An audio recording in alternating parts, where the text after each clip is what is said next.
warahmatullahi wabarakatuh. Perkenalkan, nama saya Siska Putri Marisa Herwin dengan nomor NIM akhir 157. Di sini saya akan menjelaskan materi mengenai rotasi. Seperti yang kita tahu, rotasi itu merupakan perputaran. Nah, untuk menentukan sebuah rotasi, kita itu harus menentukan yang pertama sebuah titik sebagai pusat putaran. Nah, di sini itu ada titik P sebagai pusat putaran, dan yang kedua sebuah sudut sebagai sudut putar. Di sini terdapat sudut alfa.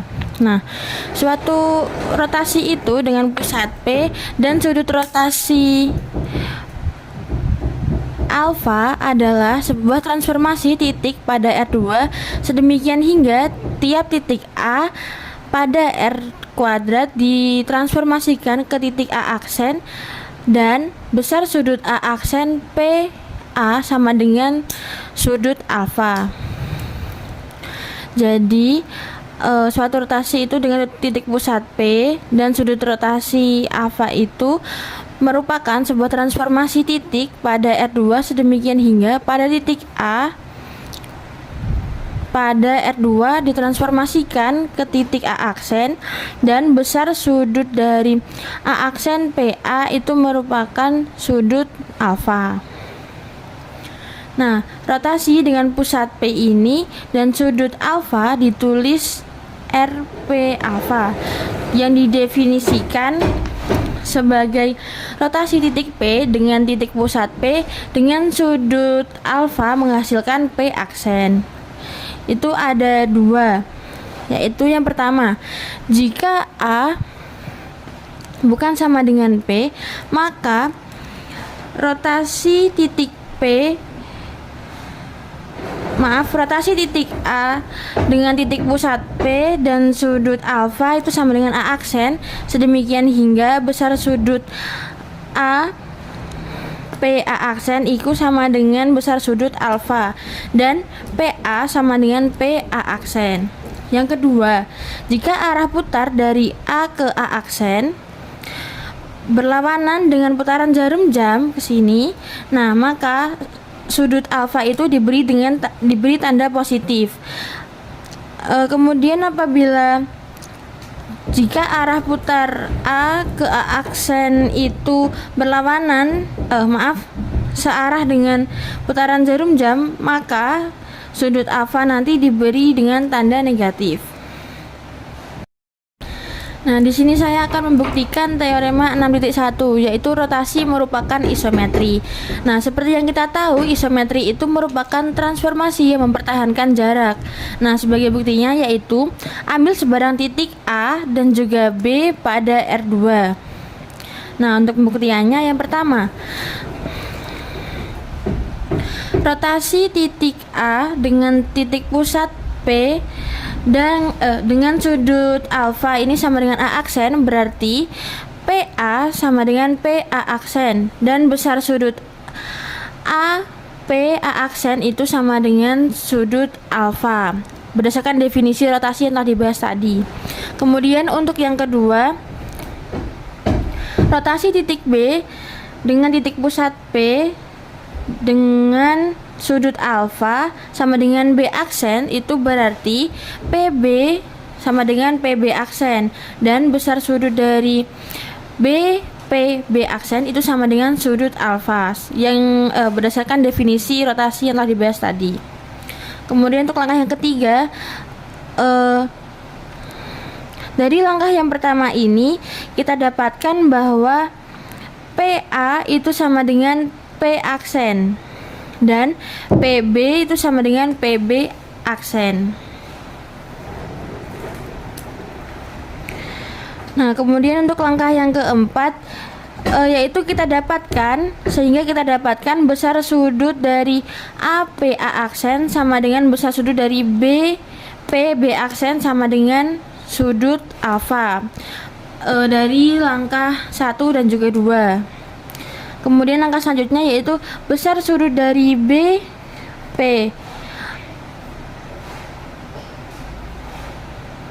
besar sudut dari B aksen PA aksen itu sama dengan besar sudut dari alfa dikurangi dengan besar sudut dari A aksen P B. Nah, itu premis tambahannya. Untuk premis tambahan selanjutnya yaitu ada besar sudut dari B PA itu sama dengan besar sudut dari alfa dikurangi dengan besar sudut dari A aksen PB. Nah, dari premis tambahan tersebut sehingga kita dapatkan besar sudut dari B aksen PA aksen itu sama dengan besar sudut dari BPA. Nah, sehingga tadi kita dapatkan dari langkah 3 dan juga langkah ke-7,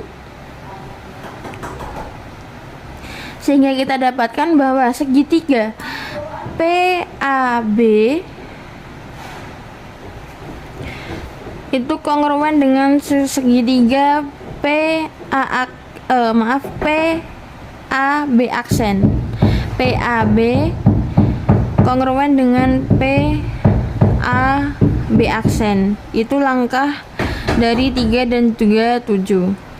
Sehingga kita dapatkan bahwa panjang dari AB itu sama dengan panjang dari AB aksen. Langkah 8. Sehingga hal ini berlaku untuk setiap titik A bukan sama dengan B di R kuadrat. Sehingga terbukti bahwa jika rotasi itu adalah merupakan sebuah isometri. Selanjutnya yaitu ada teorema 6.2. Yaitu teoremanya berbunyi rotasi pertama dengan titik pusat P dan sudut alfa dirotasikan lagi dengan titik pusat P dan sudut beta akan menghasilkan rotasi ketiga dengan titik pusat P dan sudut alfa ditambah dengan sudut beta. Kita buktikan, yaitu yang pertama ambil sebarang titik A. Kemudian untuk pembuktiannya yang pertama yaitu rotasi titik A terhadap titik pusat P dan juga sudut alfa itu sama dengan A aksen, maka besar sudut AP A aksen itu sama dengan alfa dan PA sama dengan PA aksen berdasarkan dengan definisi rotasi yang tadi telah kita bahas. Untuk yang kedua masih sama, yaitu rotasi kedua dari A aksen dengan titik pusat P dan sudut beta itu sama dengan A double aksen, maka kita dapatkan besar sudut dari A aksen P A double aksen itu sama dengan beta dan P aksen sama dengan P double aksen. Kita dapatkan dari definisi rotasi yang tadi juga. Nah, dari langkah 1 dan juga 2 ini sehingga kita dapatkan panjang ruas garis dari PA itu sama dengan PA aksen dan PA aksen itu sama dengan P double aksen, maka PA sama dengan PA double aksen akibat dari langkah 1 dan juga 2. Nah, kemudian ada premis tambahan yaitu besar sudut dari AP A double aksen itu sama dengan besar sudut dari AP A aksen ditambah dengan besar sudut dari A aksen P A double aksen, yaitu sama dengan besar sudut dari alfa ditambah dengan besar sudut dari beta. Sehingga dari langkah 3 dan juga 4 ini kita dapatkan bahwa rotasi ketiga dengan titik pusat P dan sudut alfa ditambah dengan sudut beta yaitu adalah A double aksen. Sehingga kesimpulannya rotasi pertama dengan titik pusat P aksen dan sudut alfa dirotasikan lagi terhadap titik pusat P dan sudut beta akan menghasilkan rotasi ketiga, yaitu dengan titik pusat P dan sudut alfa ditambah dengan beta. Nah, yang ketiga ini ada teorema 6.3, yaitu jika rotasi dengan titik pusat P dan sudut alfa dan rotasi dengan titik pusat P dan sudut beta suatu rotasi, maka untuk setiap A elemen R kuadrat itu berlaku rotasi titik A dengan titik pusat P dan sudut beta dikalikan dengan rotasi titik A dengan titik pusat P dan sudut alfa itu sama dengan rotasi titik A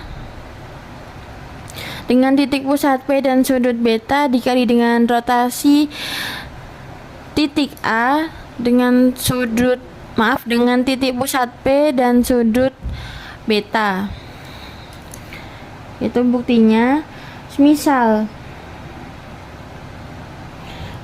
rotasi titik P, misal rotasi titik A dengan titik pusat P dan dengan sudut alfa itu sama dengan A aksen, dan rotasi titik A aksen dengan titik pusat P dan sudut beta sama dengan A double aksen, dan rotasi dari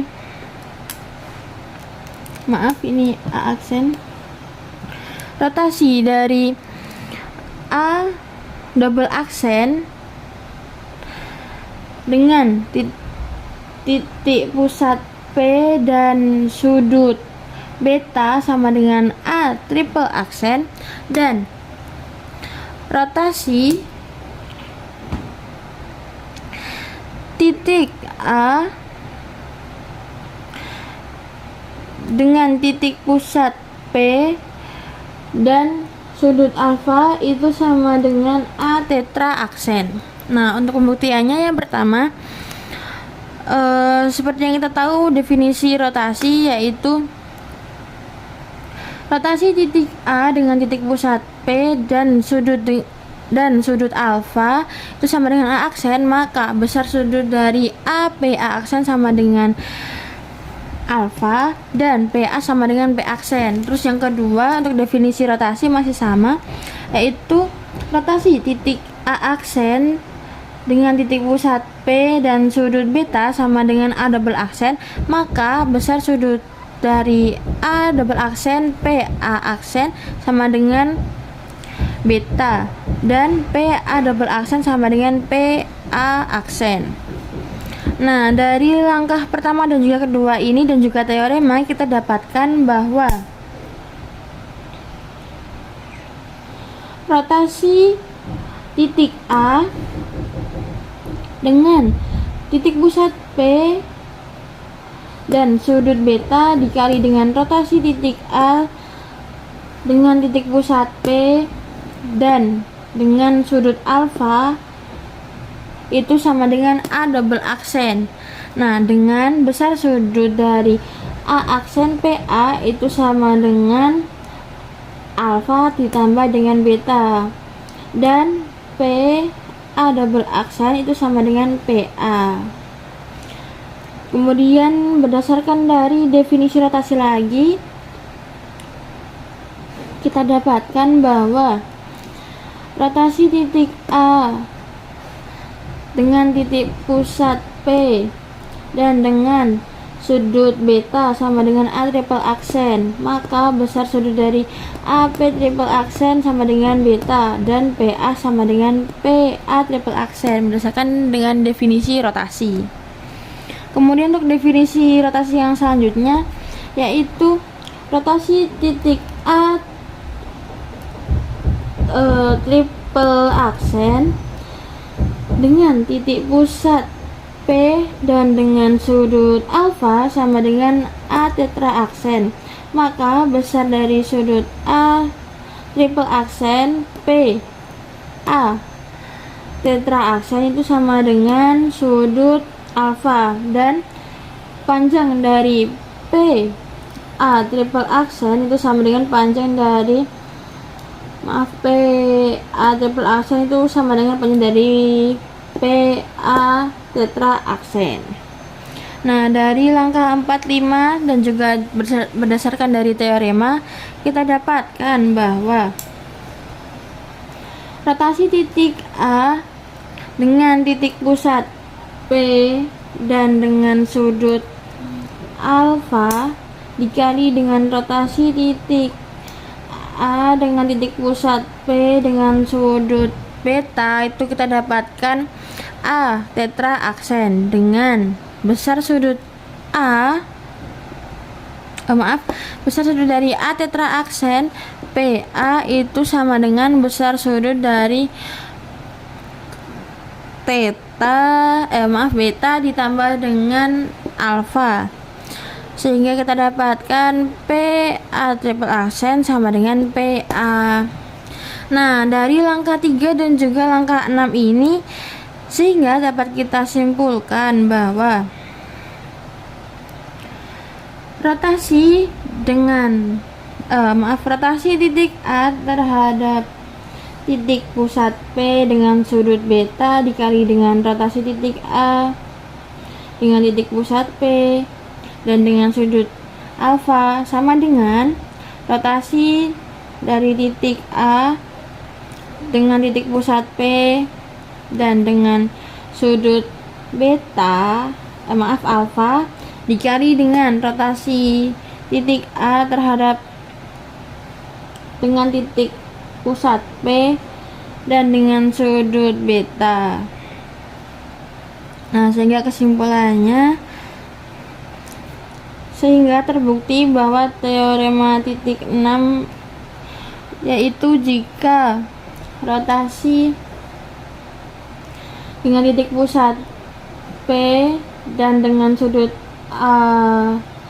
alfa dan juga rotasi dengan titik pusat P dengan sudut beta itu suatu rotasi, maka untuk setiap titik A elemen R2 berlaku rotasi titik A dengan titik pusat P dan dengan sudut beta dikali dengan rotasi titik A terhadap titik pusat P dengan sudut alfa itu sama dengan rotasi titik A dengan titik pusat P dan dengan sudut alfa dikali dengan rotasi titik A dengan titik pusat P dengan sudut beta. Nah, baik, mungkin itu saja yang dapat saya sampaikan dan saya jelaskan pada video kali ini. Apabila ada kurang lebihnya saya mohon maaf. Wassalamualaikum warahmatullahi wabarakatuh.